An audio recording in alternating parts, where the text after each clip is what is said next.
கர்த்தருடைய பரிசுத்த நாமம் மகிமைப்படுவதாக. இந்த அருமையான 100 நாள் ஜெபத்தில் கலந்து கொண்டு இருக்கிற தேவ ஜனங்கள் எல்லாருக்கும் ஆண்டவராகிய இயேசு கிறிஸ்துவின் நாமத்தில் இனிய வாழ்த்துக்கள். நம்முடைய ஜெப பயணத்தை கர்த்தர் ஆசீர்வதித்து இவ்வளவு தூரமாக நம்மளை ஜெபத்தில் பலப்படுத்தி அவருடைய ஆவியினால் பலப்படுத்தி கொண்டிருக்கிறார். அநேகருடைய வாழ்க்கை கர்த்தருடைய பரிசுத்த ஆவியினால் கட்டப்பட்டு கொண்டிருக்கிறது. சத்துருவனுடைய பெரிய தந்திரங்கள் பின்மாற்றங்களில் கொண்டு போக வேண்டும். தேவ ஜனங்களை தேவனை ஆராதிக்க விடாதபடி முறுமுறுக்க வைக்க வேண்டும். தேவனை விட்டு பிரிக்க வேண்டும். தேவன் கொடுத்த அருமையான திட்டங்களில் இருந்து தேவ ஜனங்களை பின்வாங்கி செல்ல வைக்க வேண்டும் என்ற சகல திட்டங்களையும் கர்த்தருடைய ஆவியானவர் எரித்து கொண்டே இருக்கிறார். ஆம் தேவ ஜனமே, ஒரு குறிப்பிட்ட நாள் வந்தது. தேவ ஜனத்துக்கு விரோதமாக பெலிஸ்தியர்கள் அந்த காலங்களில் எழும்பி தேவ ஜனத்தை நிர்மூலமாக்கலாம் என்று நினைத்தார்கள். அடிக்கடி போர் புரிந்து கொண்டிருந்தார்கள். ஆனால் அபிஷேகத்தில் நிரப்பப்பட்ட சிம்சோன் ஒரு இரவு என்ன செய்கிறார்? 300 நரிகளை பிடிக்கிறார். 2 நரிகளாக அதை பிடித்து அதனுடைய வாளில் தீப்பந்தங்களை வைத்து அந்நிய ஜனத்தின் மத்தியில் அனுப்பி விடுகிறார். ஆண்டவருக்கு பிரியமில்லாத அந்த ஜனத்தின் மத்தியில் போய் அது வயலை எல்லாம் பற்றி எரிய பண்ணி கரிகொட்டை ஆக்கினது. ஆம் தேவ ஜனமே, ஆவில நிரம்பி செபிக்கிற துதிக்கிற உங்களுக்கு விரோதமான சகல போராட்டங்களும் இந்த நாட்களில் எரிந்து கொண்டே இருக்கிறது. இதை அறிந்த சாத்தான் உங்களை பயங்காட்டலாம், சோர்ந்து போக வைக்கலாம். ஆனால் ஆவியானோர் சொல்லுகிறார், நான் உங்களை விட்டு விலகுவதும் இல்லை, உங்களை கைவிடுவதும் இல்லை என்ற அருமை தேவனுடைய வார்த்தையை ஆவியானோர் பலமாக முழங்குகிறார். நீங்கள் எந்த இடத்துல இருந்தாலும் சரி, உங்களுக்கு விரோதமாக எந்த ஆயுதம் உருவாக்கப்படுமானாலும், எழும்ப முடியாதபடி எந்த ஆயுதங்கள் வருமானாலும், இந்த நாட்களில் படை தளபதியாகிய தேவன் ஆண்டவர் கத்தாதி கத்தர் ராஜாதி ராஜா உங்களுக்காக யுத்தம் பண்ண அவருடைய தூதர்களை அனுப்பி கொண்டே இருக்கிறார். எந்த போராட்டத்தில் இருந்தாலும் ஆவியானவர் சொல்லுகிறார், அதை ஜெயித்து வெளியே வருவீர்கள். தண்ணீர்ல நடந்தால் அவர் கூட இருக்கிறார். அக்னியில நீங்க நடக்கும் பொழுது அது உங்கள் மேல் எரியாது, பற்றாது. எந்த போராட்டத்தில் நீங்க இருந்தாலும் தேவ ஜனமே, you want to focus the God. எந்த சூழ்நிலையில் இருந்தாலும் தேவனை பாருங்கள், தேவ வார்த்தையை பாருங்கள், அதிலிருந்து வெளியே வருவீர்கள். போராட்டத்தில் இருந்து எனக்கு கை தூக்கி விட யார் இருக்கிறார் என்று அநேகர் கேட்கிற கேள்விக்கு ஒரு அருமையான பதிலை ஆவியானவர் தருகிறார். நாசியில் சுவாசமுள்ள எந்த மனிதனும் மனிதனே. ஆண்டவருடைய வார்த்தை சொல்லுகிறது என்றால் அது அவ்வாறாக நடக்கும்.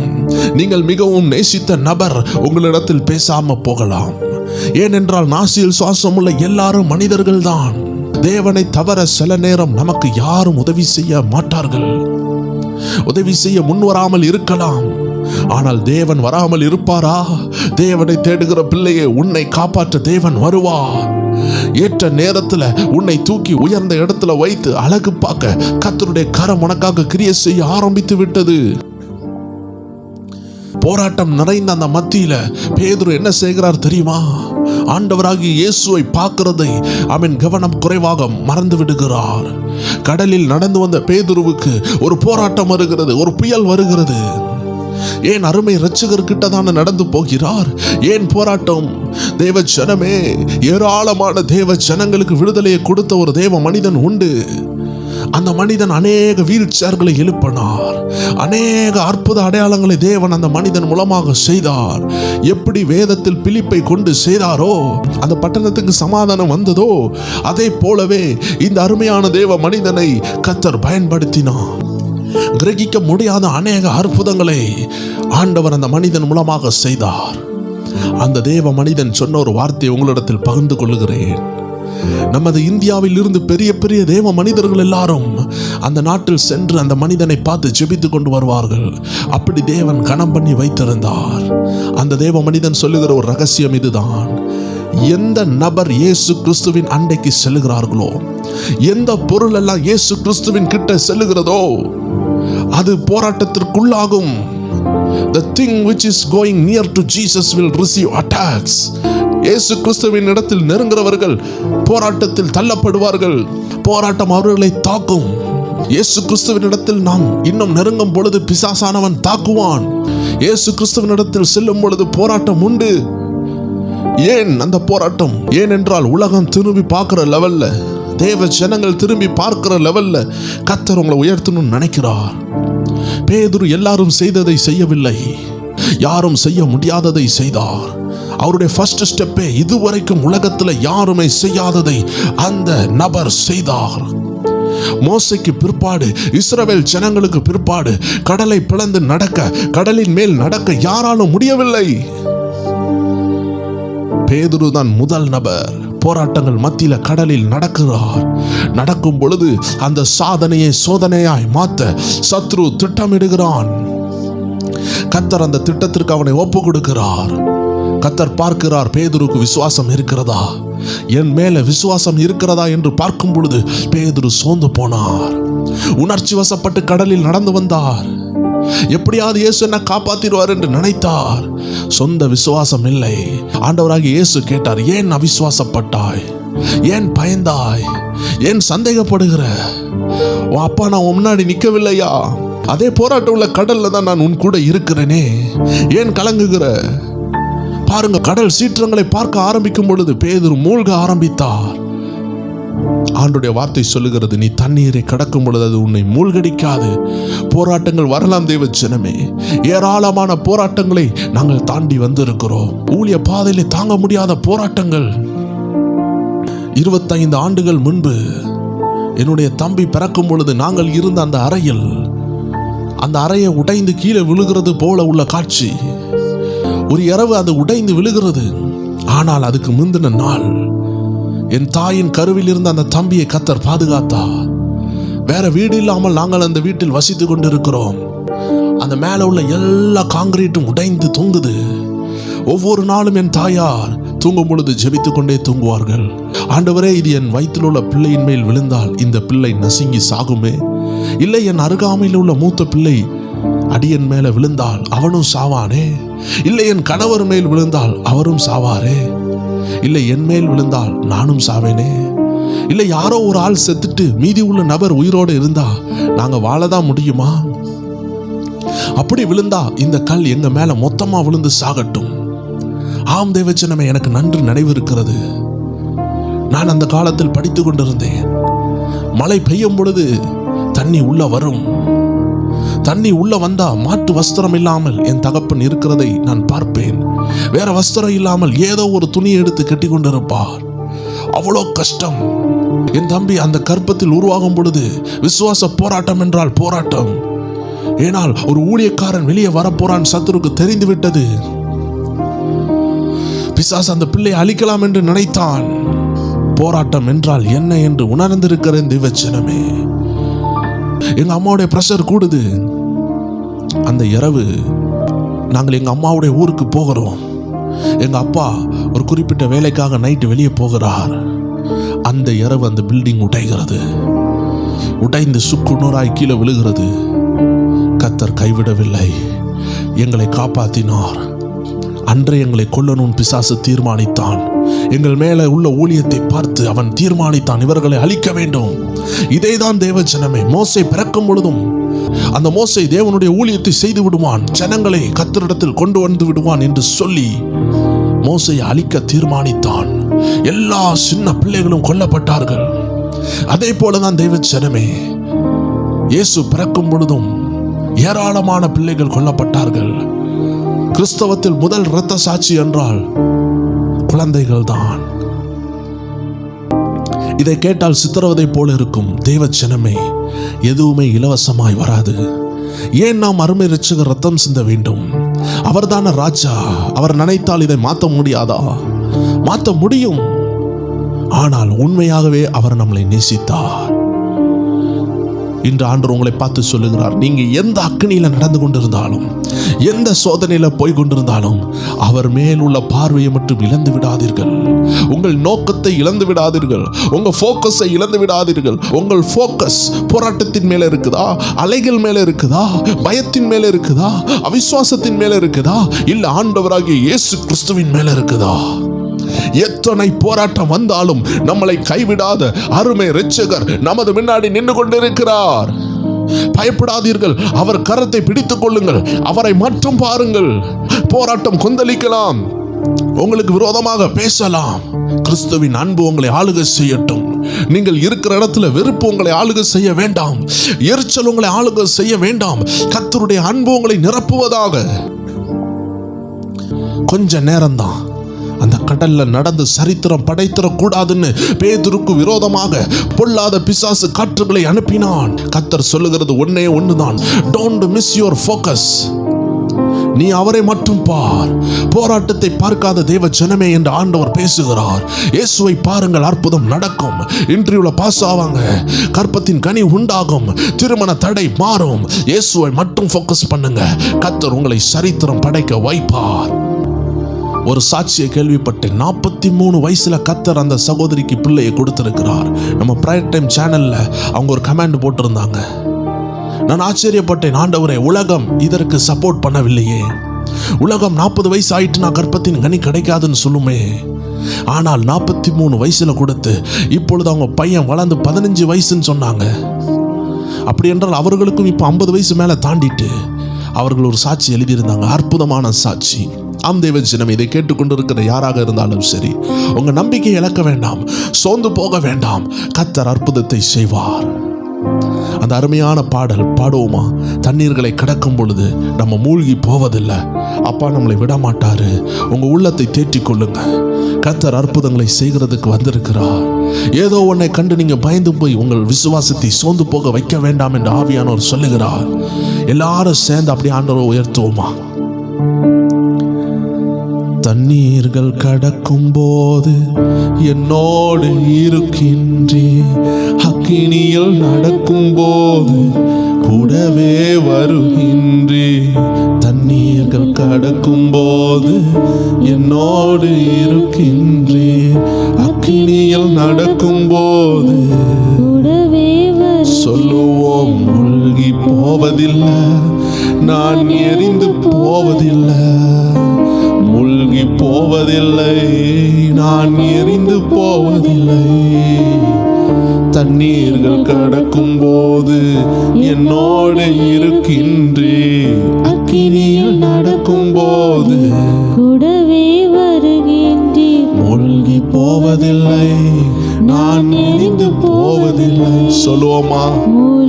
எத்தனை பிரச்சனை வந்தாலும் நான் மூழ்கி போவதில்லை. யாப்பா என்னை வெளியே கொண்டு வந்து என்னை சாதிக்க வைப்பா. அக்னி ஜுவாலை வந்திருக்கிறதா, சிங்க கவி வந்திருக்கிறதா, கர்த்தர் வெளியே கொண்டு வந்து நீங்கள் ஆராதிக்கிற தெய்வன், ஓ அவர் உயிரோடு இருக்கிறார் என்பதை காட்டுவார். பயப்படாதீர்கள். நீங்கள் இப்பொழுது படுகிற சோதனை அது சாதனையாக மாறும். நான் எரிந்து போவதில்லை. என் மேல் அன்பு கூர்ந்து எனக்காய் இரத்தம் சிந்தி, என் மேல் அன்பு கூர்ந்து எனக்காய் இரத்தம் சிந்தி, என் பாவம் கழுவி விட்டீரே, எனக்கு விடுதலை தந்து விட்டீரே. என் பாவம் கழுவி விட்டீரே, எனக்கு விடுதலை தந்து விட்டீரே. சொல்லுவோம், நன்றியையா, நன்றியையா, நன்றியையா, நன்றியையா. தண்ணீர்கள் கடக்கும் போது என்னோடு உங்க கூடவே இருக்கிறாரு. இயேசு கிட்ட நீங்க நெருங்குவீங்கன்னு சொல்லி பிசாசு ஆயுதங்களை அனுப்பலாம். ஓ, ஆண்டவர் உங்களை கைவிடவே மாட்டார். உங்க கரத்தோடு அவர் கரம் இருக்கிறதை நான் தரிசனத்தில் பார்க்கிறேன். உங்க கூடவே அவர் இருக்கிறார். உங்க போக்கஸை மாத்துங்க. கர்த்தர் உங்களை அவரை பார்க்க வைக்கிறார். போராட்டத்தை பார்க்காதீங்க. எரிந்து போவதில்லை. உமது பார்வையிலே விலையேற பெற்றவன் நான். உமது பார்வையிலே விலையேற பெற்றவன் நான். மதிப்புக்கு உரியவன் நானே. இன்று மகிழ்வுடன் நடனம் ஆடுவேன். மதிப்புக்கு உரியவன் நானே. உங்க இருதயம் நடனமாடட்டும். கர்த்தருடைய வாக்குத்தத்தத்தை விசுவாசிக்கட்டும். வார்த்தைகளை விசுவாசித்து உள்ளத்தில் சந்தோஷத்தை கொண்டு வாருங்கள். கர்த்தருடைய ஆவியானவர் கிரியை செய்ய ஆரம்பிக்கிறார். கர்த்தருடைய அக்கினி இறங்கி கொண்டிருக்கிறது. உங்களை கைவிடுவாரா?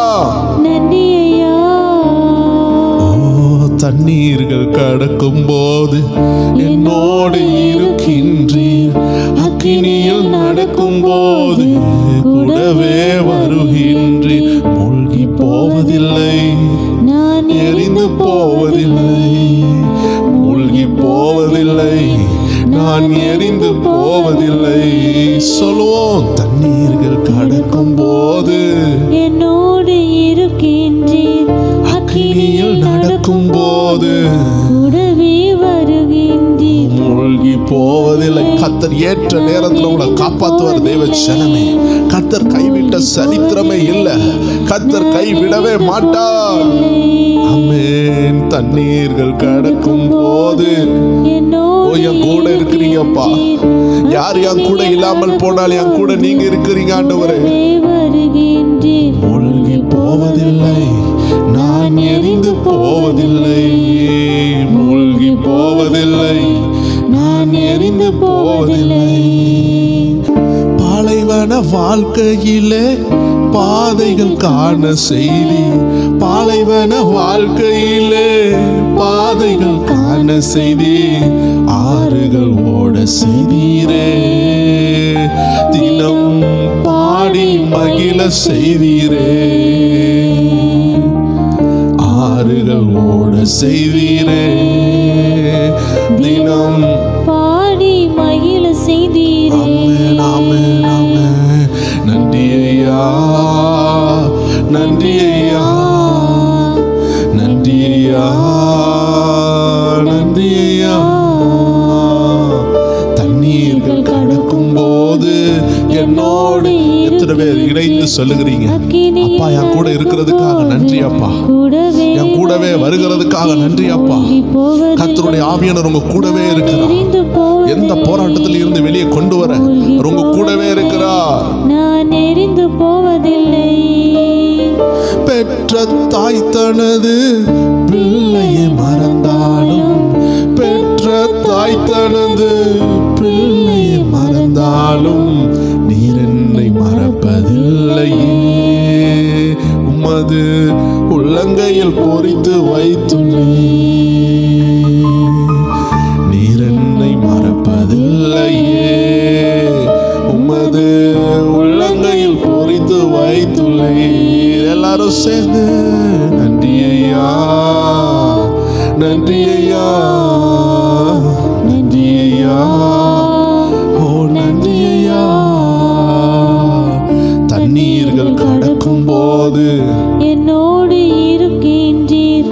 அக்கினியில் நடக்கும் போது கூடவே வருகின்றீர். மூழ்கி போவதில்லை, நான் எரிந்து போவதில்லை. ஆமென், ஆமென். மூழ்கி போவதில்லை, நான் எரிந்து போவதில்லை.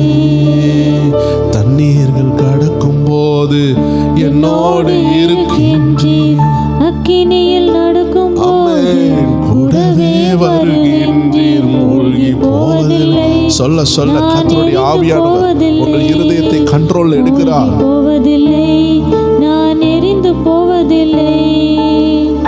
என்னை படைத்தவரே, உருவாக்கி மகிழ்ந்தவரே. என்னை படைத்தவரே, உருவாக்கி மகிழ்ந்தவரே. பெயர் சொல்லி அழைத்து கொண்டீரே. உமக்கு உரிமை ஆக்கி கொண்டீரே. பெயர் சொல்லி அழைத்து கொண்டீரே. உமக்கு உரிமை ஆக்கி கொண்டீரே. நன்றி ஐயா, நன்றி ஐயா, நன்றி ஐயா, நன்றி ஐயா. தண்ணீர்கள் கடக்கும் போது என்னோடு இருக்கின்றீர். அக்கினியில் நடக்கும் போது கூடவே வருகின்றீர். மூழ்கி போவதில்லை, நான் எரிந்து போவதில்லை. நான் மூழ்கி போவதில்லை, நான் எரிந்து போவதில்லை. நான் மூழ்கி போவதில்லை, நான் எரிந்து போவதில்லை. நான் மூழ்கி போவதில்லை, நான் எரிந்து போவதில்லை. நான் மூழ்கி போவதில்லை, நான் எரிந்து போவதில்லை. ஆம் தேவ தேவஜனமே, கர்த்தருடைய ஆவியானவர் உங்களை வெட்கப்படுத்தாமல் உங்களை நடத்தி கொண்டிருக்கிறதை ஆவியானவர் காட்டுகிறார். நாம் ஆராதித்துக் கொண்டிருக்கும் பொழுதே ஒரு அருமையான காட்சியை ஆவியானவர் காட்டிக் கொண்டிருக்கிறார். ஒரு படகு சென்று கொண்டிருக்கிறது. அதை கண்ட்ரோல் பண்ண ஆவியானவர் உங்க கூட இருக்கிறார்.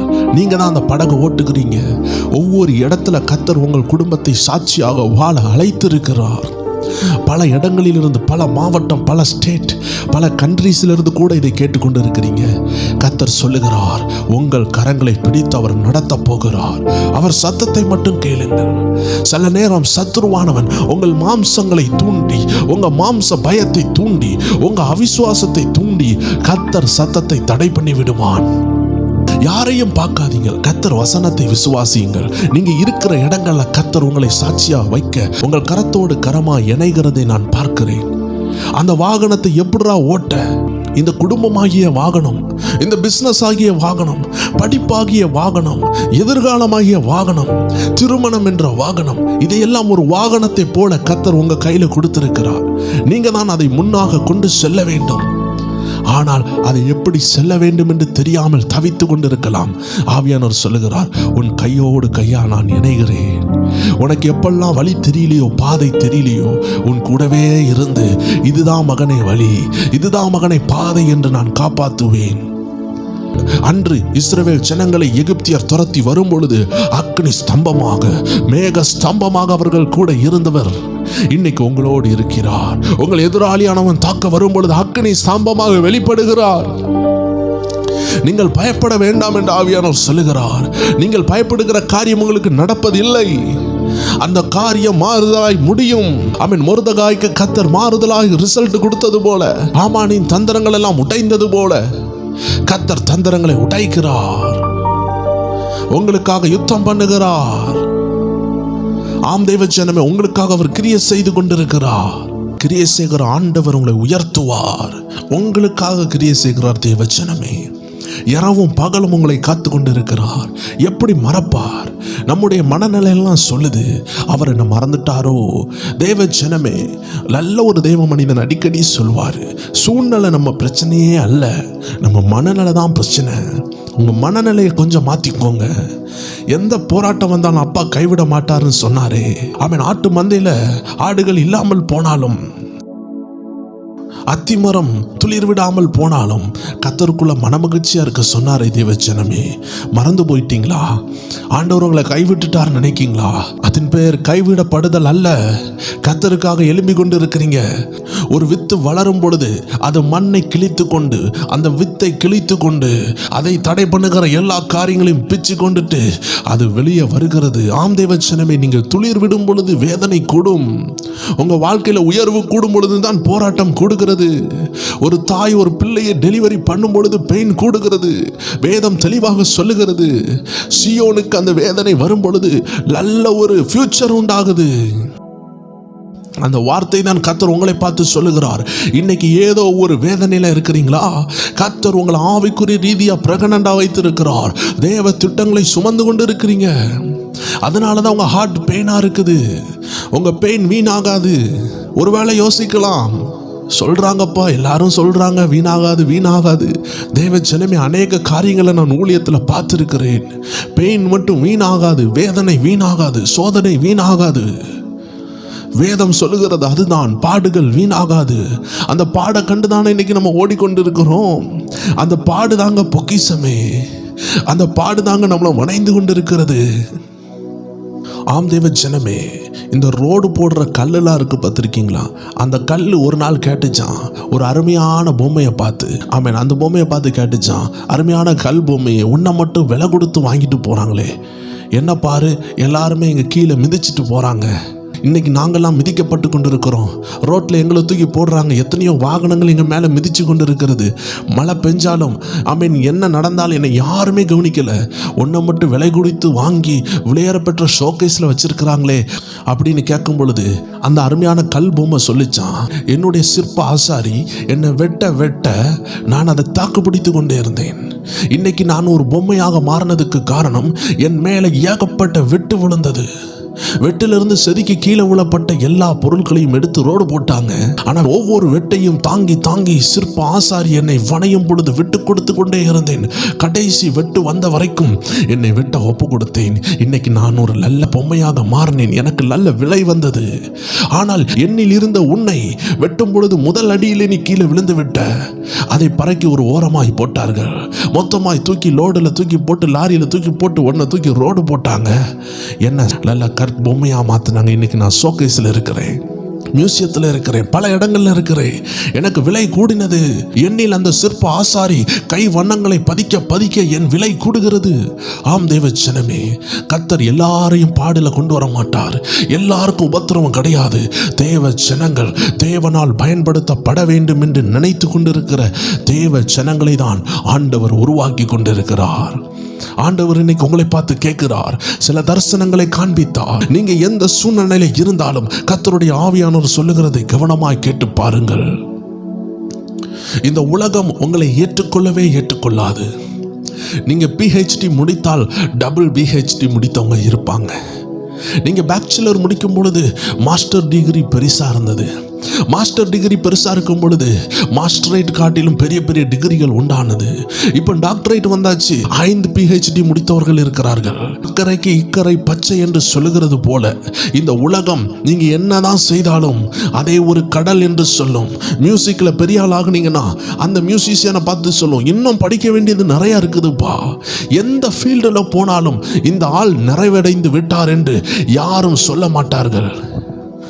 ஆனால் குறைவுள்ளவர்களாய் நாம் இருக்கும் பொழுதே, நிறைவற்றவர்களாய் இருக்கும் பொழுதே நம்மை தேடி வந்து நம்முடைய குறைவோடு நம்மளை பயன்படுத்த நம்ம அப்பாவால தான் முடிகிறது. ஆடு மேய்த்த தாவீது என்ன படித்தார் என்று தெரியவில்லை தேவஜனமே. அவர் படித்ததெல்லாம் அப்பாவை பற்றிய ஒரு பாடல் தான் படித்தாரு. ஆனா அவர் என்ன பாடம் படித்தார், உலகத்தில் என்ன படித்தார் என்று தெரியவில்லை. கர்த்தரை பாடி படித்தார். அவரை உயர்த்தினார் கர்த்தர். ஆம் தேவ ஜனமே, பேதுரு மீன் பிடித்து கொண்டிருந்தார். எம்டியான படகு. ஆண்டவர் கேட்டார், என்ன எம்டியா இருக்குதா, அதை கொண்டா, இன்னும் ஆழத்துல போய் போடுன்னு சொன்னார். கர்த்தர் வார்த்தைக்கு கீழ்ப்படிந்தார். தேவ ஜனமே, உங்க படிப்பு உங்களை உயர்த்தும், உங்களுடைய பணம் உங்களை உயர்த்தும், உங்க வேலை உங்களை உயர்த்தும் என்று நீங்கள் நினைத்தால் தேவ ஜனம் புரிந்து கொள்ள வேண்டும், இந்த உலகத்தில் உயர்வு உண்டு, கர்த்தர் உயர்த்துகிற உயர்வு உண்டு. இந்த உலகத்தின் உயர்வுகள்ல படிப்பு இருக்கும், வேலை இருக்கும், பணம் இருக்கும், வீடு இருக்கும், ஆனால் சமாதானம் இருக்காது. ஆனால் கர்த்தர் தருகிற உயர்வுல எல்லாமே இருக்கும், ஆனால் சமாதானமும் இருக்கும். கர்த்தர் உங்களை எப்படி உயர்த்துவார் என்றால் நீங்கள் இருக்கிற பிரகாரமே உங்களை உயர்த்துவார். ஐயோ, நான் இவ்வளவுதான் படித்திருக்கிறேன், என் வயது வேற சென்று விட்டது, இனி எனக்கு வேலை கிடைக்குமா என்றால் படித்ததை காட்டிலும் அருமையான வேலையை தந்து உயர்த்துவார். ஆம் தேவஜனமே, இதற்கு நான் சாட்சியாக இருக்கிறேன். சில நேரம் டாக்டர் படிப்பை படித்தவர்கள் கூட அனுபவிக்காத சமாதானத்தை தேவன் நினைத்தால் தருவார். தேவ ஜனமே, ஒரு ஊழியர் சொன்னாரு, சிலர் சொந்த கார் வாங்கி 2 வருஷத்துல அது ஆக்சிடென்ட் ஆகும்.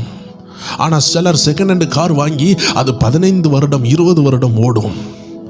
எவ்வளவு ஆச்சரியம் பார்த்தீங்களா? ஒரு மனுஷனுடைய உயர்வு தேவ கரத்தில் இருக்கும். சில நேரம் ஒரு வீடை கட்டி அது 5 வருடத்தில் அது நாசாகும். சில நேரம் செகண்ட் ஹேண்டா ஒரு வீடை வாங்கியிருப்பீங்க, அது 40 வருஷம் இருக்கும். ஆம் தேவ ஜனமே, ஒரு மனுஷனுடைய ஆசீர்வாதம் கர்த்தர் தருகிறது.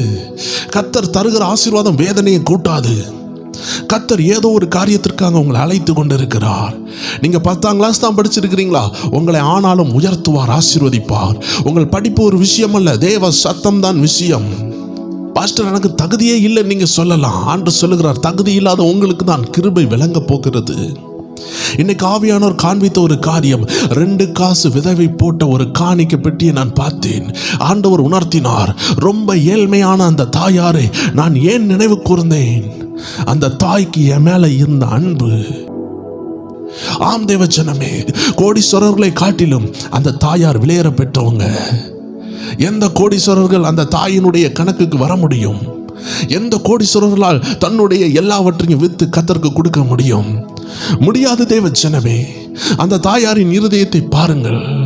கோடிகள் இருந்தால்தான் செய்ய முடியும் என்று சொல்ல முடியாது. 2 காசு தான் தனக்கு இருக்கிறதை கொடுத்தார்கள். ஆண்டவர் சொல்லுகிறார், உன்னிடத்தில் என்ன இருக்கிறதோ அதை நான் ஆசீர்வதிக்க போகிறேன். உன்னிடத்துல சிறிய தாளந்து இருக்குதா, சிறிய கீழ்ப்படிதல் இருக்குதா, சிறிய ஞானம் இருக்கிறதா, I am going to bless that. பேதுருட்ட ஒரு பழைய படகு இருந்தது. இரவெல்லாம் மீன் பிடித்தும் மீன் பிடிப்படாத ஒரு வலை இருந்தது. பாவப்பட்ட பேதுரு கர்த்தரின் வார்த்தையை கீழ்ப்படிந்து கடலில் போய் வலைகளை போட்டார். 2 படகு நிறைய மீனை கொடுத்தார், மீதம் எடுக்க வைத்தார். ஆம் தேவச்சனமே, இந்த வார்த்தையை கேட்டுக்கொண்டிருக்கிற உங்கள் மேல தீர்க்க தரிசனமாக ஆவியானவர் சீல் பண்ணுகிறார். நீங்க எந்த நிலைமையில இருந்தாலும் கர்த்தர் உங்களை ஆசீர்வதிக்க போகிறார். ஐயா, நான் ஒரு சாதாரண கூலி தொழிலாளி, நான் ஒரு விவசாயி, நான் படிப்பற்றவன், எனக்கு படிக்க தெரியாது. ஆண்டவர் சொல்லுகிறார், ஏதோ ஒரு கிருபை கர்த்தர் உங்க மேல கொட்டி இருக்கிறார். அந்த கிருபை வெளியே வர போகிறது. அந்த கிருபை உங்களை உயர்த்த போகிறது. ஆடுகளை மேய்த்த தாவீதுக்கு உயர்வு எப்படி வந்தது? அப்பா அவனை துதிக்கிறவனாக வைத்திருந்தார். அவன் காட்டுல துதித்து கொண்டு இருந்தான். திடீரென்று ஒரு அழைப்பு வருகிறது. இப்படி சவுல் ராஜாவுக்கு பிசாசு பிடித்திருக்கிறது என்று ஒரு அழைப்பு வருகிறது. ஒரு பாடல் பாடுகிற ஒரு அபிஷேகம் உள்ளவனை தேடினார்கள். தாவீதை தேவன் தென்பட வைத்தார். தேவ ஜனமே, கர்த்தர் உங்களை தென்பட வைக்க போகிறார். உங்க படிப்பு அல்ல, உங்க டேலண்ட் அல்ல, கர்த்தருடைய கிருபை உங்களை உயர்த்த போகிறது. ஐயா, நெடுநாள் ஆகிவிட்டது, எனக்கு ஆசீர்வாதங்களே இல்லை. கர்த்தர் உங்கள்கிட்ட இருக்கிற சிறிய காரியங்களை ஆசீர்வதிக்க போகிறார். ஒரு சிறுவனிடத்தில் 5 அப்பம் 2 மீன் தான் இருந்தது. ஆண்டவர் உணர்த்தின காரியத்தை உங்களோடு பேசுகிற தேவஜனமே, கர்த்தருடைய கைகள் அது போனது. ஐயா, நான் சின்ன தொழில் பண்றேன். ஐயா, நான் சின்ன ஊழியம் பண்ணுகிறேன். சண்டே கிளாஸ் ஊழியம் தான் எனக்கு செய்ய தெரியும். எந்த காரியமாக இருந்தாலும் அருமையான தேவஜனமே, கர்த்தருடைய ஆவியானவர் உங்களை பார்த்து சொல்லுகிறார், உங்க கையில என்ன இருக்கோ அதை ஆசீர்வதிக்க போகிறார். உங்க வீட்டில் உங்களுக்கு என்ன தெரியுதோ அதை ஆசீர்வதிக்க போகிறார். ஒரு சின்ன வடை தான் செய்ய தெரியுமா, அந்த வடை பிசினஸ் ஆண்டவர் தொடங்க வைப்பார். உங்க கையால செய்யப்படுகிற அந்த வடை ஆசீர்வாதமா இருக்கும். இட்லி தான் செய்ய தெரியுமா, ஒரு சின்ன இட்லி கிடையாது செய்ய ஆண்டவர் உதவி செய்வார். இல்லை, என் வீட்டுக்கிட்ட நிறைய கீரை இருக்குது, அந்த கீரையெல்லாம் நான் பறக்கி வித்து கொண்டு இருக்கிறேன். கர்த்தர் உங்களை ஆசீர்வதிப்பார். அதில் ஆண்டவர் உங்கள் ஆசீர்வாதத்தை வர்ஷிக்க பண்ணுவார். நீங்க இன்ஜினியரா மாறிதான் இனி ஆசீர்வாதம் வேணும்னு கிடையாது தேவ ஜனமே. இனி நீங்க ஏரோநாட்டிக்கல் இன்ஜினியரிங் படித்துதான் ஆசீர்வாதம் எப்படி வரும்? கர்த்தர் உங்களை ஆசீர்வதிக்கிறார். ஏரோநாட்டிக்கல் இன்ஜினியரிங் முடித்தவர்களால கூட எட்ட முடியாத சில இடங்களை சாதாரண கூலி தொழிலாகிய உங்களை கொண்டு நிறைவேற்றுவார். உங்கள் மூலமாக ஒரு சரித்திரம் உருவாக்கப்படும். அநேகர் நினைப்பீங்க, சோதனை சாதனையாய் மாறும், சோதனை சாதனையாய் மாறும் சொல்லுகிறார்களே. என்னை கொண்டு கர்த்தர் சரித்திரம் படைப்பார் என்றெல்லாம் சொல்லுகிறார்களே. என்னை கொண்டு அப்படிலாம் செய்ய வேண்டாம், தற்சமயத்துக்குள்ள உதவி மட்டும் செய்யட்டும், என் கடனை மட்டும் மாற்றட்டும் என்று நீங்க நினைக்கலாம். அருமையான தேவஜனமே, கர்த்தர் உங்க வாழ்க்கையில சிறையிருப்பை திருப்பும் பொழுது அது தேசங்களுக்கு தெரியப்படும். பாருங்க, இன்னைக்கு நம்ம அநேக சாட்சிகளை எல்லாம் கேள்விப்படுகிறோம். இதுதாங்க சரித்திரம். உங்கள் மூலமாக பலருடைய விசுவாசம் தட்டி எழுப்பப்படும். அதற்காக தான் கர்த்தர் உங்களை அழைத்திருக்கிறார். 5 அப்பம் 2 மீனையும் சிறுவன் அப்பாவுடைய கையில கொடுத்தான். அப்பா பெருக பண்ணினாரே, ஆயிரங்களுக்கு போஷித்தாரே. இன்னைக்கு உங்க கையில உள்ள அந்த சின்ன துணிக்கையை ஆசீர்வதிக்க போகிறார். என்னது குட்டியா இருக்குதோ அதை ஆசீர்வதிக்க போகிறார். சின்ன டேலண்டா ஆண்டவர் ஆசீர்வதிக்க போறார். சின்ன கீழ்ப்படிதலை ஆண்டவர் ஆசீர்வதிக்க போறார். சின்ன பிள்ளைகள் இருக்கிறாங்களா, வேற ஆசீர்வாதமே உங்க வீட்டில் இல்லையா? 10க்கு 10 ஒரு ரூம்ல இருக்கிறீங்களா? அந்த 10க்கு 10 ரூம்லயே ஒரு ஓரமா கிச்சன் இருக்குதா? பாம்பேல வாழுகிறது போல சின்ன ரூம்ல வாழ்றீங்களா? கர்த்தர் உங்களை நினைவு கூறுகிறார். கர்த்தர் உங்களை ஆசீர்வதிக்கிறார். தேவ ஜனமே, அந்த குட்டி வீட்டிலையும் கர்த்தர் உங்களை சந்தோஷமா வைத்திருக்கிறார். பார்த்தீங்களா? உங்க ஏழ்மையை வைத்து கர்த்தர் கணக்கு போடவில்லை. கர்த்தர் உங்கள் மேல் பிரியமாயிருக்கிறார். அந்த சின்ன வீடுல இருந்து நீங்கள் எழும்புவீர்கள். வேதத்தில் ஒரு கேள்வி உண்டானது, நஸ்ரேத்தில் இருந்து நன்மை வருமா? ஆம் தேவ ஜனமே, வந்தது. நஸ்ரேனாக இயேசு என்றவர் நஸ்ரேன் என்ற ஊரில் இருந்து வெளியே வருகிறார். அதனால் தான் பிசாசுகளை விரட்டும் பொழுது நசரேனாகிய இயேசு கிறிஸ்துவின் நாமத்தில் என்று அந்த புறக்கணிக்கப்பட்ட அந்த ஊரை பற்றி ஆண்டவருடைய பெயருக்கு பின்னாடி வருகிறது. யாருங்க புறக்கணிக்கப்பட்ட ஒரு விஷயத்தை தன் பெயரோடு இணைப்பாங்க? நம்ம அருமை இரட்சகர் அப்படிதான். ஒருவேளை நம்ம அருமை இரட்சகர் இந்த காலத்தில் வாழ்ந்திருந்தால், அமெரிக்காவை சார்ந்த இயேசு கிறிஸ்து என்ற நாமத்தில் அவர் சொல்லியிருக்க அவர் விட்டிருக்க மாட்டார்.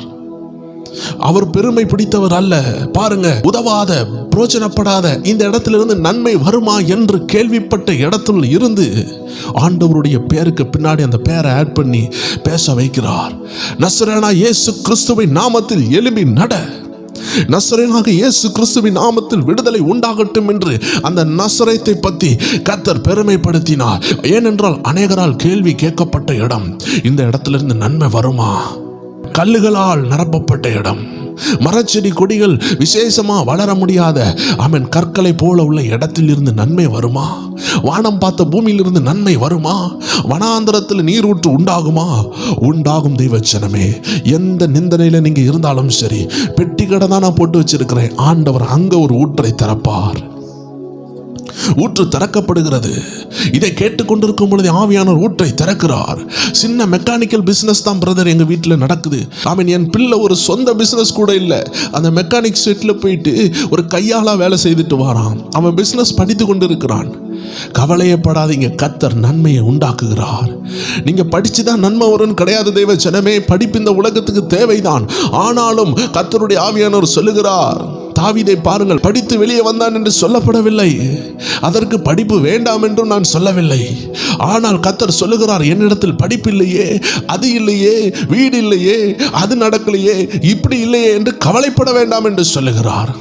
படிக்க வாய்ப்பு இருக்கிறதா, படியுங்கள் என்று சொல்லுகிறார். பெரிய தொழிலில் போக வாய்ப்பு இருக்கிறதா, போங்க என்று சொல்லுகிறார். ஆனால் ஒன்றுமில்லை, என்னால் ஒன்றும் செய்ய முடியாதுன்னு கவலையோடு இருக்கிறீங்களா? உங்க கையில் இருக்கிறதே ஆசீர்வதிக்கிறார். நம்ம அருமை இரட்சகருடைய சுபாவமே அதுதான். 1 ராஜாக்கள் 17, 11, 12, 13 பாருங்கள். சாரிபாத் என்ற ஊருக்கு எலியா தீர்க்கதரிசி வருகிறார். அங்க வந்த பொழுது ஏழையாகிய ஒரு தாய், ஒரு மகனை உடைய ஒரு தாய், சாப்பிட்டு மரித்து போகலாம் என்று சாப்பாடை செய்ய விறகுகளை பறக்கி கொண்டிருந்தார்கள். தங்களுடைய லாஸ்ட் சாப்பாடு, இனிமே நான் உயிரோடு இருக்க போறதில்லை. எலியா சொல்லுகிறார், எனக்கு கொஞ்சம் தண்ணி தான் சொல்லுகிறார். தண்ணி கொண்டு வர போன அந்த ஸ்திரியை பார்த்து சொல்லுகிறார், கொஞ்சம் எனக்கு அப்பம் செஞ்சு கொண்டு வா. அவள் தன்னுடைய வேதனையெல்லாம் சொல்லுகிறாள். ஐயா, இருக்கிறதே கொஞ்சம்தான், அந்த பாத்திரத்தில் இருக்கிற மீதி மாவை சுரண்டி எடுத்து தான் நாங்கள் சாப்பிட போறோம். அதுவே ஒரு சப்பாத்தி தான் வர்ற லெவல்ல தான் இருக்குது. அந்த ஒரு அப்பத்தில் நான் இனி எப்படி நான் 3 அப்பம் செய்ய முடியும்? நானே அந்த அரை அப்பம் உள்ளதை 2 அப்பமா செஞ்சு என் பிள்ளையை நானும் சாப்பிட்டுட்டு செத்து போகலான்னு இருக்கும் பொழுது இனி எப்படிங்க அதுல இருந்து வரும்? அப்படின்னா என்ன தெரியுமா தெய்வச்சனமே, உங்க இருக்கிறதுல எவ்வளோ குறைவா இருக்குதோ, எவ்வளவுக்கு எவ்வளோ குறைவாய் நீங்க இருக்கிறீங்களோ, எவ்வளவுக்கு எவ்வளோ நீங்க குறைவு பட்டிருக்கிறீங்களோ, அந்த குறைவுல அப்பாவுக்கு ஒரு வாய்ப்பு கொடுத்து பாருங்க. அந்த குறைவுல ஒரு வாய்ப்பை நீங்க கொடுக்கும் பொழுது நிறைவானவர் நிறைவாய் ஆசீர்வதிப்பார். கர்த்தர் மாற்றங்களை செய்வார். பாருங்கள், கர்த்தர் அற்புதத்தை செய்தார். எண்ணெய் மாவு குறைவில்லாமல் ஆச்சரியமாய் நடத்தினார். என்ன குறைவா இருக்குதோ அந்த குறைவை அப்பா கையில கொடுங்க, கர்த்தர் நிறைவாய் மாற்றுவார். ஒருவேளை உங்க வாய் தவறி தவறி பேசி வீட்டில் சண்டை உருவாகுகிறதா, உங்க நாவு குறைவுள்ளதா இருக்குதா, அப்பா கையில விட்டு கொடுங்க, அப்பா அதை பார்த்துக்கிடுவார். அப்பா உணர்த்துவார், மகனை இப்போ வாயை மூடுன்னு சொல்லுவார். ஒருவேளை அறியாமையினால நிறைய வேலை வாய்ப்புகளை நீங்க இழந்துட்டீங்களா, அப்பாட்ட அந்த அறியாமையை விட்டு கொடுங்க. ஒருவேளை வீட்டில் உங்களால சண்டை வந்து கொண்டே இருக்குதா, உங்க வாயை திறந்தாலே சண்டை வருதா, உங்களையும் அவர் புறக்கணிக்கவில்லை என்று ஆவியானவர் சொல்லுகிறார், உங்களையும் நேசிக்கிறார் என்று சொல்லுகிறார். அவரிடத்தில் உங்களை விட்டு கொடுங்க. அவர் உங்களை அலங்கரிப்பார், அவர் உங்களை உருவாக்குவார், அவர் உங்களை உயர்த்துவார். அவருடைய பலத்தை கையில் அடங்கி இருக்கிறீங்க, சும்மா ஒன்றும் இல்லை. வேதம் சொல்லுகிறது, அவருடைய பலத்தை கையில் அடங்கி இருக்கிறீங்க, ஏற்ற நேரத்தில் உயர்த்துகிறார். ஆம் தேவ ஜனமே, ஒரு வித்து மண்ணுக்குள்ள அடங்கி இருக்கிறதுக்கு காரணம் என்ன? அது செத்து போகிறதற்காக அல்ல, அது பலனடைகிறதற்காக. ஒரு வித்து விதைக்கப்பட்டால் 1,00,000 கனிகள் உண்டாகலாம். ஒரு மாம்பழ மரத்திட்ட போய் கேளுங்க, மாம்பழ மரமே நீ எப்படி வந்த? ஒரே ஒரு வித்து நாள் வந்தேன். ஆனால் இப்பொழுது நீ எத்தனை மாங்காய் கொடுத்த? நான் கடந்த 30 வருடமாக இருக்கிறேன். 30 வருடத்தில் லட்சக்கணக்கான மாம்பழங்களை நான் கொடுத்திருக்கிறேன். ஆம் தேவச்சனமே, ஏதோ ஒரு வித்து சாகிறது போல நீங்க செத்து கொண்டு இருக்கிறீங்களா? ஏதோ ஒரு இடத்துல நிந்திக்கப்பட்டு அவமானப்பட்டு இனிமே எழும்பவே முடியாது, அவ்வளோ அவமானப்பட்டு இருக்கிறீங்களா? கர்த்தர் சொல்லுகிறார், உங்க கையில என்ன இருக்கோ அதை ஆசீர்வதிக்கிறார். ஒருவேளை உங்க வாழ்க்கையை பார்த்தா ஒரு 10,000 ரூபாய்க்கு 5,000 ரூபாய்க்கு வேலை செய்கிற ஒரு நிர்பந்தத்தில் இருப்பீங்க. உங்க மேலதான் தேவனுடைய ராஜ்யம் எழும்ப போகுது. கர்த்தர் உங்களை நிந்திக்கவில்லை, கர்த்தர் உங்களை பரியாசம் செய்யவில்லை. உங்க கையில என்ன குறைவா இருக்குதோ அந்த குறைவை கர்த்தர் கையில கொடுங்க. ஆண்டவரே, இதுதான்ப்பா இருக்குது, இதை ஆசீர்வதிங்கப்பா என்று கேளுங்கள். கர்த்தர் உங்கள் கையின் பிரயாசத்தை ஆசீர்வதித்து அவருடைய கையில் அடங்கி இருக்கிற உங்களை உயர்த்துகிறதற்கு அவருடைய டைம் வந்திருக்கிறது. கர்த்தருடைய பலத்தை கையில் அடங்கிருங்கன்னு சொன்னாரு. ஏற்ற நேரத்தில் உயர்த்துவேன்னு சொன்னாரு. இங்க இருக்கிற யாருமே, கர்த்தருடைய ஆவியானவர் சொல்லுகிறார், இந்த சத்தத்தை கேட்டுக்கொண்டு இருக்கிற யாருமே வீணாக பாடுபடவில்லை. கர்த்தருடைய பலத்தை கையில் அடங்கி இருக்கிறீங்க. ஏற்ற வேளையில கர்த்தர் உங்களை வெளியே கொண்டு வருவார் பாருங்க. அந்த நேரத்தில் இந்த ஜல்லிக்கட்டில் இந்த மாடு அவுத்து விடுறது போல பாருங்க, 100 மாடு 600 மாடு நிற்கும். ஒவ்வொரு மாடையும் அவுத்து விடுவாங்க. அதுக்கு டைம் வரும். அதனுடைய பவர் அப்பதான் தெரியும். ஆம் தெய்வ ஜனமே, கர்த்தர் உங்களை இன்னைக்கு அடைத்து வைத்ததுக்கு காரணம் உண்டு. தர்க்கத்தின் வெள்ளங்களை திருப்புவது போல உங்களை திறந்து விடுவார். தேசத்துல நீங்க போய் கலக்குவீங்க. இங்க இருக்கிற ஒவ்வொரு பேரை பார்த்து ஆவியானவர் சொல்லுகிறார், தேசத்தை கலக்கிறவர்களே, ஏன் சோர்ந்து போகிறீர்கள்? ஏன் தளர்ந்து போகிறீர்கள்? ஆண்டவர் சொல்லுகிறார், நீங்க எந்த தளர்வில் இருந்தாலும் விசுவாச அறிக்கையை விடாதீர்கள், விசுவாச வார்த்தைகளை விடாதீர்கள். ஒரு தேவ மனிதன் சொன்னார், the heavenly currency is faith. How much faith you have, you will receive according to that. எவ்வளவு விசுவாசம் இருக்கோ அவ்வளவு தூரம் பூமியில கர்த்தர் உங்களுக்காக கிரியை செய்ய முடியும். கர்த்தர் எல்லாரையும் ஆசீர்வதிப்பார் என்றால் எல்லாரும் ஆசீர்வதிக்கப்பட்டிருக்க வேண்டுமே. பின்பு கர்த்தருடைய வார்த்தைக்கு கீழ்ப்படிந்தவங்களுக்கும் கீழ்ப்படியாதவங்களுக்கும் எப்படி வித்தியாசம் கண்டுபிடிக்க முடியும்? போராட்டத்தில் ஆண்டவரை இல்லைன்னு சொல்லிட்டு போற தேவ ஜனத்தை கர்த்தர் ஆசீர்வதிப்பாரா? போராட்டத்தில் நின்று கர்த்தர் மேல நம்பிக்கை உள்ளவர்களை கர்த்தர் ஆசீர்வதிப்பாரா? யோசித்து பாருங்கள். உங்களைப் போல கஷ்டப்பட்ட எத்தனையோ பேர் இன்னைக்கு விசுவாசத்தை விட்டுட்டு போனாங்க. உடனே பிசாசு கிட்ட போனோன்னு அவங்க நல்லா இருக்கிறாங்க நினைத்தீர்களா? பிசாசு இந்த உலக ஆசீர்வாதத்தை கொடுப்பான், மரித்து போகும் பொழுது நரகத்தை கொடுப்பான், தற்கொலை பண்ண வைப்பான். அவர்கள் பிள்ளைகள் கிறிஸ்துவின் இடத்தில் இருக்க மாட்டார்கள். அவர்களை கிறிஸ்துவை மறுதளித்துட்டு போனா பிள்ளைகள் எப்படி கிறிஸ்துக்குள் இருப்பார்கள்? பிள்ளைகள் எப்படி பரிசுத்தமா இருப்பார்கள்? எப்படி ஒரு பரிசுத்த திருமணம் நடக்கும் அவர்களுக்கு? எப்படி ஒரு பரிசுத்த சந்ததி வரும்? எப்படி தேவ ஊழியர்கள் அவர்கள் மூலமாக வருவார்கள்? கர்த்தருடைய பிளானே முடக்கப்பட்டது.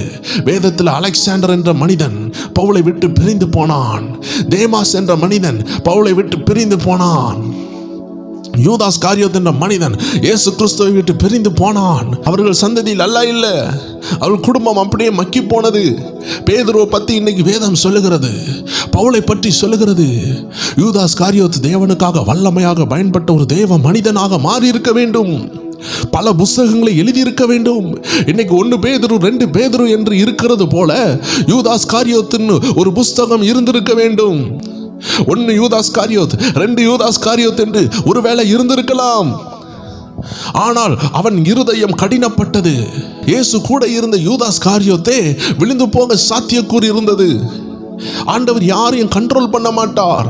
ஆண்டவர் எச்சரிக்கை தான் செய்வார். ஆம் தெய்வ ஜனமே, அநேகர் கேள்வி கேட்கிறாங்க, ஆண்டவர் இரக்கமுள்ளவர் தானே, ஏன் ஆண்டவர் உலகங்களில் பல பாகங்களில் பூமி எதிர்ச்சிகளை அனுப்புகிறார், அழிவை அனுப்புகிறார்? ஆம் தெய்வ ஜனமே, ஆண்டவருடைய கேரக்டர் என்னன்னா, ஒரு தெருவில் சிங்கம் நிற்குதுன்னா சிங்கம் இருக்குதுன்னு சொல்லுவாரு. ஆனால் உங்களை வீட்டில் பிடிச்சி உட்கார வைக்க மாட்டாரு. சிங்கம் இருக்குதான்னு போய் பார்த்துட்டு வரேன்னு சொல்றவங்களை காப்பாற்ற முடியாது. ஆண்டவர் ஆல்ரெடி சொல்லிட்டார், பாவம் சேதத்தை உண்டாக்கும். தேவனை தேடவில்லை என்றால் சாபம் வரும். தேவனுடைய கோபம் அந்த வீட்டில் இருக்கும்னு சொல்றாரு. இப்ப தேவனை தேடாம தேவனை ஏற்றுக்கொள்ளலைன்னா அந்த வீட்டில் போராட்டம் இருக்கும், இருள் இருக்கும், சாபம் இருக்கும், ஒன்றும் செய்ய முடியாது. ஆண்டவர் ஏன் இரக்கம் இல்லாதவராய் இருக்கிறார் என்று அநேகர் கேட்கிறாங்க. ஆண்டவர் இரக்கம் உள்ளவராய் இருக்கிறதுனால தான் சொந்த குமாரனை கொடுத்துட்டாரு. இப்பொழுது சொந்த குமாரனை விசுவாசிக்கிறவங்க நித்திய ஜீவனை அடைவாங்க. ஆண்டவருடைய பிள்ளைகளுக்கு உபத்திரம் வர்றதுக்கு முன்னாடியே ஆண்டவர் உணர்த்துவாரு, காட்டுவாரு. ஒருவேளை ஏதாவது ஊழியக்காரங்க மேல கோபத்தினால அந்த ஊழியத்தில் அவர்கள் போகாம, சபைக்கு போகாம வீட்டில் இருந்திருப்பாங்க. அதுக்கு பிறகு பிரச்சனை தொடங்கியிருக்கும். ஆண்டவர் உணர்த்திருப்பாரு. யாராவது ஒரு நபர்கிட்டையாவது உணர்த்துவார். ஆண்டவர் ஒரு விஷயத்தை செய்யறதுக்கு முன்னாடி கண்டிப்பா உணர்த்துவாரு. சத்ருனுடைய தந்திரமே நம்ம கோபத்தை அல்டிமேட் ஆக்கி, அதை பெருசாக்கி அந்த குறிப்பிட்ட நபரிடத்துல பேச விடாம ஆக்கியிருப்பான். ஒருவேளை கர்த்தர் உங்க கணவர்கிட்ட சொல்றாரு, குடும்ப ஜெபம் நின்னா வீட்டில் போராட்டம் வரும் என்று அவர்கிட்ட சொல்றாருன்னா, அந்த குடும்ப ஜெபம் நிப்பாட்டுறதுக்கு சத்ரு முயற்சி செய்வான். இப்போ என்ன ஆகுது, அந்த கணவர்கிட்ட நீங்கள் சண்டை போடுவீங்க. கணவர்கிட்ட கர்த்தர் பேசியிருப்பார், ஆனால் கணவர் சொல்ல முடியாத ஒரு சூழ்நிலை உண்டாகிவிட்டது. ஒருவேளை கர்த்தர் உங்கள் போதகர்கிட்ட ஒரு விஷயத்தை உங்களை குறித்து வெளிப்படுத்துவார், ஆனால் போதகர் மேலே ஒரு கசப்பில் நீங்கள் வீட்டில் கூப்பிடவே இல்லை, இல்லை என்றால் அவர்கிட்ட போய் நீங்கள் பேசவே இல்லை, உங்களை தாழ்த்தவே இல்லை, இல்லை சபைக்கு போகிறத நிறுத்தியிருப்பீங்க. ஏதோ ஒன்று செய்யும் பொழுது உங்களை குறித்த திட்டம் அவர் உங்கள்கிட்ட சொல்ல முடியாமல் போகிறது. ஸோ யார்கிட்டையுமே வெளிப்படுத்தலை. இப்போ கர்த்தர் உங்கள்கிட்ட வெளிப்படுத்தணும்னு நினைக்கிறாருன்னு வச்சுக்கோங்க. அந்த நேரம் தான் நீங்கள் நல்லா சினிமா பார்த்துட்டு, இல்லை வீட்டில் சண்டை போட்டுட்டு, இல்லைன்னா கவலைக்கு இடம் கொடுத்துட்டு, உங்கள் இருதயத்தில் கர்த்தரை நம்பாமல், கிறிஸ்தவன் தான் ஆனால் இருதயத்தில் விசுவாசம் இல்லாமல், இயேசு தான் உண்மையான தேவன் தெரியும், ஆனால் இயேசுவின் மேலே ஒரு நம்பிக்கை இல்லாமல், இந்த விஷயத்தில் ஏசப்பா உதவி செய்ய மாட்டார்னு சொல்லிட்டு போய் படுத்து தூங்கும் பொழுது கர்த்தர் வெளிப்படுத்த வேண்டிய சில விஷயங்களை வெளிப்படுத்தாமல் போக முடியும். ஏனென்றால் கர்த்தருடைய ஆவியானவர் விசுவாசம் இல்லாதவன்ட்ட, ஜெபிக்காதவன்ட்ட கர்த்தருடைய சொப்பனங்களை கொண்டு வர முடியாது. தானியேல் எப்படி கண்டுபிடித்தார்? 21 நாள் அவர் ஜெபிக்கிறார், வானமண்டல ஆவி தடுத்தது என்பதை எப்படி கண்டுபிடித்தார்? ஏனென்றால் தானியேலுக்கு சொப்பனம் உண்டானது. கர்த்தருடைய ஆவியானவர் தூதர்களை கொண்டு பேசினார். ஜெபிக்கிறவன் இடத்தில் தான் தடை செய்யப்படுகிறதா, பிசாசு என்ன செய்கிறான் என்று கர்த்தருடைய ஆவியானவர் பேச முடியும். ஸோ ஆண்டவர் நம்மள்கிட்ட பேச வரும் பொழுது நாம் எப்படி இருக்கிறோம்? நாம் ஒளிந்து போய் இருக்கிறோமா? ஆதாம் ஏவாளை போல ஒளிந்து போய் இருக்கிறோமா? இல்லை என்றால் சொல்லும் அடியேன் நான் கேட்கிறேன் என்று சொன்ன அருமையான குட்டி சாமுவேலை போல ஆயத்தமாக இருக்கிறோமா? நமது நிலை எப்படி இருக்கிறது என்பதை பாருங்கள் தேவஜனமே. கர்த்தர் அதை செய்துட்டார், கர்த்தர் இந்த இழப்பை கொண்டு வந்துட்டார் என்று கர்த்தர் மேலே குற்றம் சாட்டவே முடியாது. கர்த்தர் பல முறை நம்மளை எச்சரித்திருப்பார். எச்சரிக்க வேண்டிய முறைகளை நாம் தடுத்திருந்திருப்போம். எச்சரிக்க வேண்டிய ஒரு ஊழியரை நாம் தடுத்திருக்கலாம், இல்லை சபையில் நம்ம போகாமல் இருந்திருக்கலாம், இல்லை கர்த்தருடைய சொப்பனத்தை நம்ம மிஸ் பண்ணி இருக்கலாம். கர்த்தர் சொப்பனங்களை காற்ற வர்றதுக்கு முன்னாடி நம்ம சண்டை போட்டுட்டு உறங்கியிருக்கலாம். உலக இச்சையான காரியங்களில் இருந்துட்டு உறங்கியிருப்பாங்க. கர்த்தர் வெளிப்படுத்தணும்னு வந்த அந்த தூதன் சில விஷயங்களை வெளிப்படுத்த முடியாமல் இருந்திருக்கும். ஸோ ஆண்டவர் ஒரு போராட்டம் வர்றதுக்கு முன்னாடி எப்படியாவது எச்சரிக்கணும், என் பிள்ளையை காப்பாற்றணும்னு நினைக்கிறார். ஆனால் ஏதோ விதத்தில் தேவ ஜனமே, அதனுடைய ஒரே ஒரு ரகசியம், நீங்கள் தேவ சமாதானத்தை இழக்கும் பொழுது, தேவன் மேலே உள்ள ஃபோக்கஸை இழக்கும் பொழுது, சத்ரு அங்கே பயத்தை கொண்டு வருகிறான், அவிசுவாசத்தை கொண்டு வருகிறான், போராட்டங்களை கொண்டு வருகிறான், இச்சைகளை கொண்டு வருகிறான், சண்டையை கொண்டு வருகிறான், மாம்ச சுபாவங்களை கொண்டு வருகிறான். நீங்கள் அப்படியே அந்த தேவ பிரசன்னத்தை விட்டு நீங்கள் தூங்கி கொண்டு இருப்பீங்க. கர்த்தரால் உங்கள்கிட்ட பேச முடியாது. அதனால்தான் நாம் ஆவியினால் நடத்தப்பட வேண்டும். மாம்ச எண்ணம் மரணம் என்று சொல்லுகிறது. உயிரோடு தான் இருப்பீங்க. தேவ சமாதானம் இல்லாத வாழ்க்கை, அதான் சொல்லுகிறது வேதம். உயிரோடு செத்தவன், சுகமுகமை வாழ்கிறவன் உயிரோடு செத்தவன். அப்படி என்றால் என்ன? தேவனுடைய வார்த்தைக்கு இடம் கொடுக்காம உலக சிற்றின்பங்களுக்கு இடம் கொடுத்து உலகத்தானை போல் வாழ்கிறவன் உயிரோடு செத்தவன். இதில் நம்ம பார்க்க வேண்டிய விஷயம், உயிரோடு செத்திருக்கலாம். அப்படி என்றால் என்ன? நீங்க வாழ்ந்து கொண்டு தான் இருப்பீங்க, ஆனால் தேவ சமாதானம் இருக்காது. தேவ சமாதானம் இல்லை என்றால் நீங்கள் பிசாசின் ஏஜெண்டாக மாறுகிறீங்க. ஆம் தேவ ஜனமே, இதெல்லாம் குறித்து தான் நம்மளுடைய அருமையான ஸ்பிரிச்சுவல் வார்ஃபேர், ஸ்பிரிச்சுவல் WF என்ற சேனலை நம்ம வெளியிட்டிருக்கிறோம். இதில் ஆவிக்குரிய ரகசியங்களை குறித்து, சத்துரு எப்படி யுத்தம் பண்ணுகிறான், சத்துரு எத்தனை பேரை எப்படிலாம் மேற்கொண்டான் என்ற சாட்சிகள் எல்லாம் நம்ம வர நாட்களில் வெளியிட போகிறோம். ஆண்டவருடைய சித்தமானால் அது உங்களுக்கு ரொம்ப பிரோஜனமாக இருக்கும். அதனுடைய லிங்க் கீழே கொடுத்துருப்போம். முடிந்தால் எண்டு கார்டில் கூட நம்ம அதை வைத்திருப்போம், நீங்கள் போய் பார்க்கலாம். ஸோ ஆம் தேவ ஜனமே, அதனால் தான் சத்துரு எப்படி கிரியை செய்கிறான், எப்படி நம்ம சமாதானத்தை திருடுகிறான், சமாதானத்தை திருடி உயிரோடை செத்தவனாய் எப்படி மாற்றுகிறான், உயிரோடை செத்தவளாய் எப்படி மாற்றுகிறான் என்று நாம் அறிந்து கொள்ள வேண்டும். தேவ ஜனங்கள் விடுதலையாக வேண்டும் என்று விரும்புகிறீர்கள் அல்லவா? கர்த்தருடைய ஆவியானவர் உயர்த்தினவர்களை நீங்கள் போய் சந்தித்து பேசலாம். எப்படி நீங்கள் உயர்த்தப்பட்டீங்க? தேவ ஆவியானவர் நடத்துகிறவங்களுடைய ஆலோசனையை கேட்கலாம். தேவ ஜனமே, கர்த்தருடைய ஆலோசனை தான் உங்களை உயர்த்த போகிறது. எத்தனை ஊழியர்களை பார்த்தாலும் உங்கள் வாழ்க்கை மாறாமல் இருக்கலாம். எத்தனை தீர்க்கதரிசிகள் வந்தாலும் அது மாற்றப்படாமல் இருக்கலாம். தேவ ஜனங்கள் புரிய வேண்டும், நீங்கள் செய்ய வேண்டியதை யாராலையும் செய்ய முடியாது. சண்டை போடாமல் இருக்கிறது உங்கள் கடமை. ஜெபித்துட்டு தூங்குறது உங்கள் கடமை. ஏசப்பா மேலே விசுவாசமாக இருக்கிறது உங்கள் கடமை. இதை எந்த பாஸ்டரும் செய்ய முடியாது, எந்த தீர்க்கதரிசியும் செய்ய முடியாது. அநேகர் யோசிக்கிறாங்க, இது விடுதலை ஜபம் அல்லவா, ஏன் இந்த ஆலோசனைகளை கொடுத்து கொண்டு இருக்கிறார்கள்? தேவ ஜனமே, இதை கேட்டுக்கொண்டிருக்கும் பொழுது நீங்கள் ஜெபித்து கொண்டு இருக்கலாம். நீங்கள் ஜெபித்துக் கொண்டிருக்கும் பொழுது உங்கள் இருதயத்துக்கு நேராக வசனம் செல்லும். வசனம் உங்களை உருமாற்றும் பொழுது தேவ சித்தத்தின்படி ஜெபிக்க ஆரம்பிப்பீர்கள். ஒரு கண்ணாடிக்கு முன்னாடி நிற்கிறது போல இந்த 1 மணிக்கூறும் தேவனுடைய வார்த்தைக்கு முன்னாடி நீங்க நிற்கிறீங்க. என்ன போராட்டம் உங்களுக்குள்ள இருக்குதுன்னு ஆவியானவர் தெளிவாக காட்டி தருவார். காட்டி தரும் பொழுது உங்க உயர்வு தானாய் வரும்.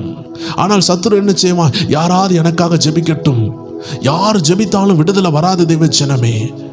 நீங்க உங்களுக்காக ஜெபிக்கிறது போல யாருமே உங்களுக்காக பாரம் எடுத்து ஜெபிக்க மாட்டாங்க. ஒரு 5 நிமிஷம் ஜெபிப்பாங்க, மிஞ்சி போனா 10 நிமிஷம் ஜெபிப்பாங்க. யோசித்து பாருங்க, நம்ம சேனல்ல 30,000 பேர் இருக்கிறாங்க. 30,000 பேருக்கு 1 நிமிஷம் நான் செலவழித்து ஜெபித்தால் நான் 30,000 நிமிஷம் ஜெபிக்க வேண்டும். 30,000 மக்களுக்கு நான் 1 நிமிஷம் வச்சு ஜெபித்தாலே 1250 நாள் கணக்கு காட்டுகிறது. 1250 நாள் என்றால் 3.5 வருஷம். 3.5 வருஷம் நான் உங்க ஒவ்வொரு பேருக்காக பெயரை சொல்லி நான் 1 நிமிஷம் ஜெபித்தாலே எனக்கு 3.5 வருஷமாகிறது உங்க எல்லாருக்காக ஜெபிக்க. ஆண்டவர் இதை எப்படி டேலி பண்ணுகிறார்? ஆண்டவர் இதை எப்படி சமாளிக்கிறார் என்றால், உங்களுக்கு தேவையான வார்த்தையை ஒரு நீரோடை போல ஓட பண்ணுகிறார். ஒரு நீரோடைன்னு சொல்லும் பொழுது அது ஒரு பெருக்கெடுத்து ஓடுகிற ஒரு ஓடை. அப்படி என்றால் என்ன? ஒரு கேனல் ஓடி வரும் பொழுது, ஒரு நீரோட்டம் ஓடி வரும் பொழுது, நீங்க ஒரு லாரியை கொண்டு வந்தாலும் தண்ணி எடுத்துக்கலாம், ஒரு குடம் கொண்டு வந்தாலும் தண்ணி எடுத்துக்கலாம், ஒரு பாட்டில் கொண்டு வந்தாலும் எடுத்துக்கலாம், ஒரு சின்ன கப்பு கொண்டு வந்தாலும் நீங்க எடுக்கலாம். இல்ல 50 லாரி வந்து நிக்குது, லாரி எல்லாம் டேங்க் நிரம்பணும், 12,000 லிட்டர் உள்ள 50 லாரி இருந்தாலும் 50 லாரிக்கும் இந்த நீரோடை தண்ணி கொடுக்கும். பிரேயர் டைம் குடும்பத்தாரை புரிந்து கொள்ள வேண்டும். ஒரு நீரோடை ஓடுகிறது, அந்த நீரோடையில நீங்க எடுத்துக்கொள்ளுங்க. கர்த்தருடைய ஆவியானவர் தருகிறதை வாங்கி கொள்ளுங்கள். உங்களுக்காக உங்க பாஸ்டர் நினைத்தால் கூட 5 நிமிஷம் 10 நிமிஷம் தான் ஜெபிப்பாங்க. அவர்கள் தேவ சித்தத்தின்படி அவர்கள் ஜெபித்துக் கொண்டிருப்பாங்க.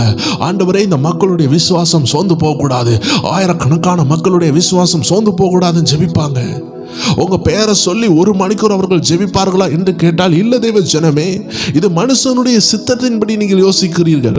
எனக்காக அவர்கள் ஜெபிப்பார்கள், எனக்காக இவங்க ஜெபிப்பாங்க, நான் இந்த விஷயத்தை சொல்லிட்டேன் என்று சொல்லி நீங்கள் தூங்கினாலோ சினிமா போய் பார்த்து கொண்டிருந்தாலோ, இல்லை என்றால் சண்டை போட்டு தர்க்கங்கள் பண்ணி உங்க வாழ்க்கையை மாற்ற ஒப்பு கொடுக்காமல் இருந்தாலோ கர்த்தர் உங்களுக்காக கிரியை செய்ய முடியாது. மாற்றம் என்பது யாரோ ஜெபிக்கிறதினால் மாத்திரம் அல்ல, உங்கள் காரியம் இருக்கிறது. அதனால் தான் கர்த்தர் பேசி கொண்டிருக்கிறார். ஆம் தேவ ஜனமே, இந்த 100 நாளும் ஒரு ரகசியங்களையும் பேசாம, ஆண்டவரே இந்த ஜனங்களை ஆசீர்வதியும், ஜனங்களை மாற்றும் என்று ஜெபித்தால் அற்புதம் நடந்து விடுமா என்று கேட்டால், இதைதான் தேவ ஜனமே பலர் செய்து கொண்டிருக்கிறார்கள். ஜெபிக்க மட்டும் செய்வார்கள். சத்தியங்கள் தான் விடுதலையாக்கும். சத்தியம் பெருசா ஜபம் பெருசான்னு பார்த்தா தேவ ஜனமே, சத்தியம்தான் பெரியது. சத்தியம்தான் விடுதலையாக்கும். ஆண்டவர் வார்த்தையை அனுப்பிதான் குணமாக்குகிறார். ஜபத்திற்கும் வசனத்துக்கும் உள்ள வித்தியாசம் நான் சொல்லுகிறேன் தேவ ஜனமே. ஜபம் என்பது ஒரு வயர் போன்றது, ஆனால் வார்த்தை என்பது மின்சாரம் போன்றது. அந்த மின்சாரத்தை ஒரு வயர் கடத்தி கொண்டு போகிறது. கர்த்தருடைய வார்த்தை இல்லாமல், கர்த்தருடைய ஆவியானவர் இல்லாமல் ஒரு ஜபத்தை பண்ணால், வேதம் சொல்லுகிறது, வேதத்தை கேளாதபடி உள்ள ஜபம் அருவருப்பானது. அதை தான் இந்த 100 நாள் ஜபத்தில் நான் பல முறை சொல்லி இருக்கிறேன். அநேகர் இன்னைக்கு சொந்த இஷ்டத்தில் ஜபிக்கிறாங்க. சிலர் யோசிக்கலாம், சொந்த இஷ்டப்படி ஜபிக்கிறாங்களே, அப்ப தேவ இஷ்டப்படி ஜபிக்கலாம் நீ எப்படி சொல்லிக் கொடு என்று கேட்கலாம். அதை செய்து காட்டு என்று நீங்க கேட்கலாம். ஆம் தேவ ஜனமே, வேற ஒன்றுமே கிடையாது. தேவ சித்தத்தின்படி ஜெபிக்கிறது என்றால் உங்க இருதயத்தில் ஆவியானவர் ஒரு சமாதானத்தை கட்டளையிட்டு கொண்டே இருப்பார். திடீர்னு என்று சொல்வார், உன் கணவருக்காக ஜெபி என்று சொல்வார். நீங்க வேலைக்காக ஜெபித்துக் கொண்டிருப்பீங்க, ஆனா கர்த்தர் சொல்வார் உங்க கணவருக்காக ஜெபின்னு சொல்வார். அப்ப கணவருக்குள்ள இருக்கிற போராட்டத்தை நீங்க கடிந்து ஜெபிக்கும் பொழுது அந்த வேலை நிரந்தரமாக அவர் வேலை செய்வார். நீங்க யோசிப்பீங்க அந்த வேலையில தான் ஃபால்ட்னு நீங்க நினைப்பீங்க. கர்த்தருடைய ஆவியானவர் கரெக்டா காட்டி தருவார் உங்க கணவருக்காக ஜெபிக்க. ஆம் தேவ ஜனமே, உங்க பிள்ளை ஒருவேளை நல்லா படிக்கிற பிள்ளையா இருப்பாங்க, ஆனா காலேஜ் சேர்ந்ததிலிருந்து படிக்க மாட்டாங்க. இப்போ ஆண்டவர் சொல்லுவார், அந்த காலேஜில் உள்ள அந்த பிள்ளைகளுக்காக ஜெபிக்க சொல்லுவார். நீங்க என்ன செய்வீங்க? உங்க பிள்ளைக்காக ஜெபித்து கொண்டே இருப்பீங்க. எல்லா பெற்றோரும் அதை தான் செய்வார்கள், தன் பிள்ளைக்காக தான் ஜெபிப்பாங்க. ஆனா ஆவியானவர் நடத்தும் பொழுது அது வித்தியாசமா இருக்கும். ஏனென்றால் உங்க பிள்ளை நல்ல பிள்ளை தான், உங்க பிள்ளை கூட இருக்கிற நண்பர்கள் கெட்டவர்களா இருப்பாங்க.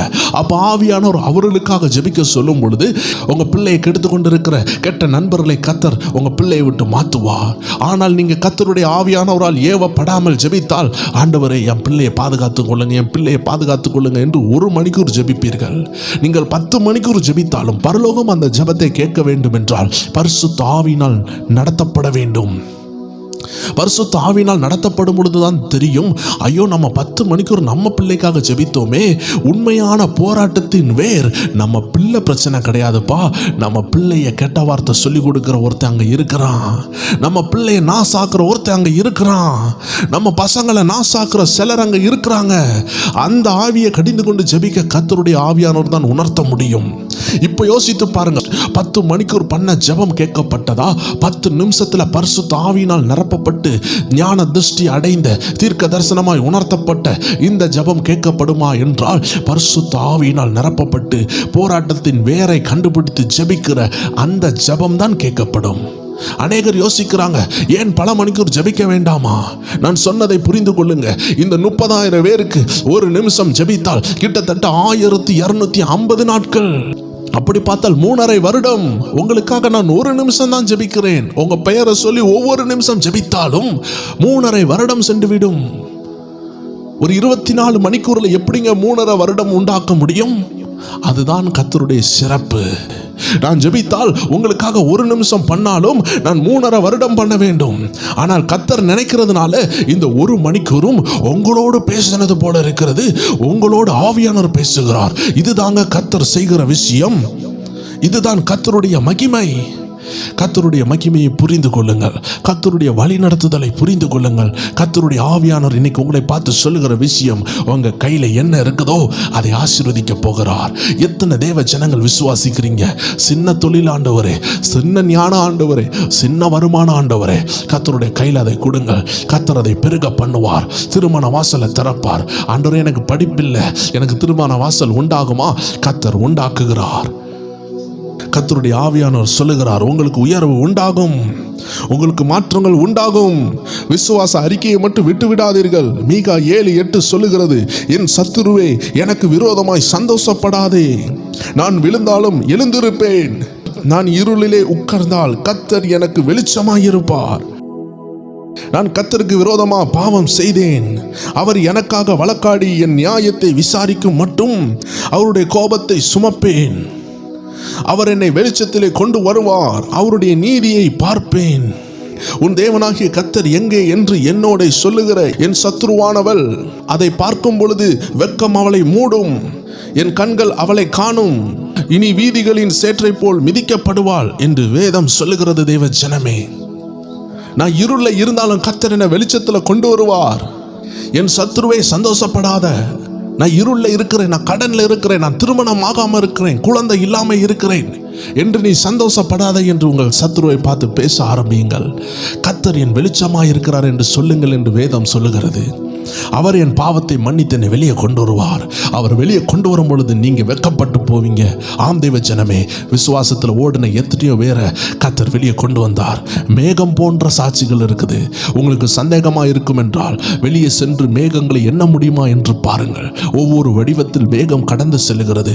மேகத்தை எண்ண முடியாது, நட்சத்திரங்களை எண்ண முடியாது. ஆண்டவர் நட்சத்திரங்களைப் போல தேவ பிள்ளைகளை எழுப்பாட்டி இருக்கிறார். மேகங்களைப் போல சாட்சிகள் நமக்கு முன்னாடி இருக்கிறது. உங்களையும் ஒரு சாட்சியாக மாற்ற போகிறார். சோர்ந்து போக வேண்டாம். விசுவாசத்தில் முன்னேற கர்த்தருடைய ஆவியானவர் உங்களை பலப்படுத்தி கொண்டிருக்கிறார். கண்களை மூடலாம், ஜெபிக்கலாம். அன்பான ஆண்டவரே, இந்த அருமையான நேரத்தில் உமது சமூகத்தில் இருந்து கர்த்தருடைய ஆவியினால் சொல்லப்பட்ட வார்த்தையெல்லாம் கேட்டு தங்கள் இருதயங்களை ஒப்பு கொடுத்து ஆவியானவருடைய சத்தத்தை கேட்டு சித்தத்துக்கு தன்னை அர்ப்பணித்து இருக்கிற உங்க பிள்ளைகளை நீங்க பார்த்து கொண்டிருக்கிறதுக்காக நன்றி. அவர்கள் எதிர்காலத்தை நீங்க கையில் எடுக்கிறதுக்காக நன்றி அப்பா. ஆமென். காற்றும் புயலும் அடங்கி கர்த்தருடைய சமாதானம் இந்த குடும்பங்களுக்குள்ள வருகிறதற்காக நன்றி. நீரே இவர்களை அழைத்தீர் என்று உறுதிப்படுத்துகிறதற்காக நன்றி அப்பா. இவர்கள் வாழ்க்கையை கர்த்தர் மாற்றப் போகிறதுக்காக நன்றி. எல்லா துதி கன மகிமை உமக்கு ஆண்டவரே. இயேசு கிறிஸ்துவின் நாமத்தில் ஜெபிக்கிறோம் எங்கள் ஜீவனுள்ள நல்ல பிதாவே. ஆமேன், ஆமேன், ஆமேன். God bless you. மீண்டும் நாளைக்கு சந்திக்கலாம்.